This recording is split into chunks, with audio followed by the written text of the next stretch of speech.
Hello, welcome to Church at Home with Rachel for Monday, the 25th of April. I have been stewing on this for the last couple of days. The other day I told you I went to, I don't know if I told you, on Thursday I had to go to Edmonton. And on my drive there or home, I had the news on, and I was listening to some stuff of the States, and they were talking about a fact I did not know, that the Disney World in Orlando actually has the sort of theme park area, actually has its own designation within the state of Florida as sort of a municipality, so it has its own local government and fire services and things like that. And recently the governor of Florida has been playing some silly games, in my mind, around education and new bills and things like that are very, very conservative and don't necessarily speak to the truth of all the people who live there, but speak to a very particular voting base. And one of the things that they have done is they are moving through the process of changing their sort of electoral areas that would actually take areas that have a strong black voting majority, that I understand usually votes Democratic, it's all Democratic, votes, the Democrats, yes, votes Democrats, and has realigned the map, the electoral map, so that they are actually disenfranchised, and it sort of leads more to a Republican lean. And apparently, according to the news I was listening to, this isn't actually legal according to the Constitution of Florida. So there's, this might get overturned. But in the meantime, there's been all kinds of stuff in the news about what they're doing with curriculum and not allowing people to actually teach about race, not getting into critical race theory, but not teaching about the history of race and things that have factually happened, not allowing young people to talk about their gender fluidity or acknowledge people who are LGBTQ2+, spirited plus, things like that. And apparently the president or CEO of the Disney Corporation in Florida spoke out against that and voiced his opinion that this was wrong. And in retaliation, the government has now said you're no longer going to be your own little municipality or whatever they call it. So you're going to lose the privileges of being able to do that. Well, part of the losing the privileges for Disneyland or Disney World and all of these places apparently is that all of those things that are paid for by the sort of the theme parks and everything will now fall possibly on the shoulders of the taxpayers of Orange County. And if I'm not mistaken, I do believe that they sort of guesstimated that would be an increase of taxes for each family of either $2,300 or $2,800 a year.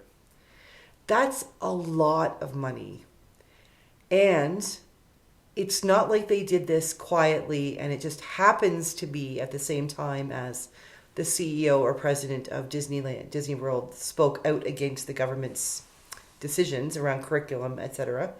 But the spokesperson actually stated that this is being done in retaliation for that. That had me hot under the collar. It really did. Because regardless of, obviously, I'm not very discreet about this. I know that my personal opinion is that we should be telling the truth about history, even if we're part of the problem. Like in Canada, I acknowledge that I am from a colonizer background, and I acknowledge that even the way I think and the words that I use need to be updated, and I need to learn a new way, so that because the very way I think actually puts other people down. And I'm not beating myself up, and I'm not asking people to argue with me about this. I'm just saying that I know that I come from my own context, and no one in my life has ever taught me to be a bully or to be a bad person or to act like that. But the fact is that certain things about just the way I grew up and the way things are in the world around me contribute to some other people feeling like they have been put down, or that the situations that I participate in are systemically pushing them down. And I acknowledge that. I've acknowledged that for a really long time. Our systems don't work. We need new systems that enable every person, regardless of their heritage, their color, their creed, whatever, that we can all have the same shots. We all have the same opportunities, a level playing field, all that. I have got a problem when we start talking about some people aren't as important as other people are. And that's why I like democracy, because you know what? Whether or not I agree with my government, I have the opportunity to go out every 4 or 5 years, sometimes sooner, and vote and to voice my opinion through my X or my check mark on my ballot. I have the right to protest. I can call up my member of parliament or my member of legislative assembly or my town councillor and say, hey, this is what I'm thinking, and have a conversation and at least voice my opinion. I can gather other people together so we can voice our opinions en masse with a bigger voice. We can do that. And that's what democracy looks like in my eyes. Okay, I may be wrong, but that's what democracy looks like to me. That we all have the opportunity to say, hey, yay, this is awesome, or wait a minute, this isn't what I believe in. I'd like my voice to be heard as well. We're seeing around the world autocratic things happening. Putin making the decision that he needs to take over Ukraine because they're really not people, or they're Nazis, or they're whatever his reasoning is today. We're seeing places to the south of us where individual geographies are making decisions about women's bodies without any context, without recognizing that a woman should have the right to make decisions for her own body. Now, whether or not we agree with those decisions is a whole other conversation. But the fact that a group of people, men and women, could just unilaterally say, for instance, you must have that baby with which you have become impregnated by incest, rape, that baby who is going to die. We know from testing or things that child is not going to live, or that child might kill you, like giving birth. The pregnancy might kill you, but you have no choices. You have to go through full term with this child, no matter what it does to the child's life or to your life. I am not saying that I am pro-choice or that I am pro-life. I am saying that I think we have a problem when a certain group of people from a certain political and religious bent get to start making the decisions for all of the people without proper discourse, without proper coming together and having debate and recognizing, is this appropriate for the most of the people? It gets a little scary when democracy is threatened. I mean, that there's lots and lots of people in Canada, the United States, European Union, who are looking at Ukraine and saying, wait a minute, an autocracy, Putin and Russia, are right now threatening democracy on our doorstep. And I hate to think that the reason that we are standing up for Ukraine isn't because we genuinely care about the Ukrainian people, but because people are scared, countries are scared that if he stomps on Ukraine, then he's next door to them and they'll be stomped on next. And those democracies will fall or fail.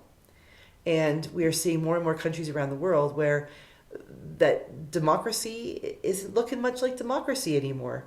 It's looking an awful lot like individuals who like to have power, people who are like the oligarchs of Russia, only they're the oligarchs of the United States or Canada or France or Germany.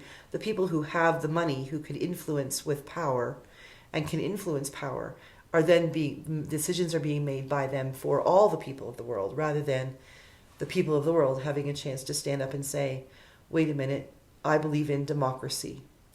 Because it seems to me, again, only my opinion, but it seems to me that it is democracy itself that is stomping on democracy to the south of us. Some people might even say in our own country. And that's something we need to be very careful of. I'm not talking about rights being taken away for the good of the whole country, things like that. I am talking about individual groups of people doing things like realigning electoral places so that a whole group of black people don't have the opportunity to elect someone that they really believe could do a good job for them. Simply because the other group, the group who is in power, who is changing up those maps, says, if we do this, if we move this line over here, then there's more white people who will vote for a white guy over here that will balance out all those black people voting for that black person over here. Very simplified. I have a problem with that because, you see, it goes against my understanding of who I am as a Christian. I am called to respect the dignity of every human being.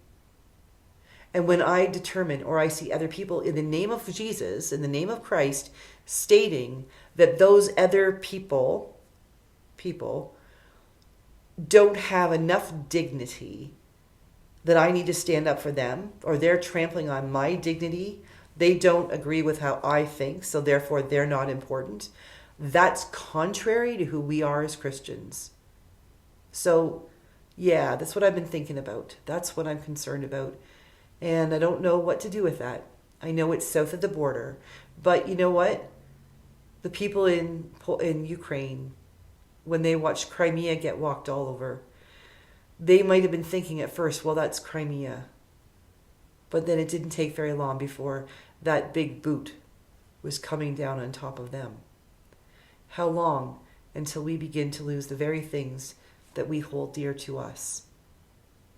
We need to start thinking about how we can serve Christ in each and every other person, how we can seek and serve and seek out the dignity of every other person. It seems to me we're not doing a very good job of that lately. Not really.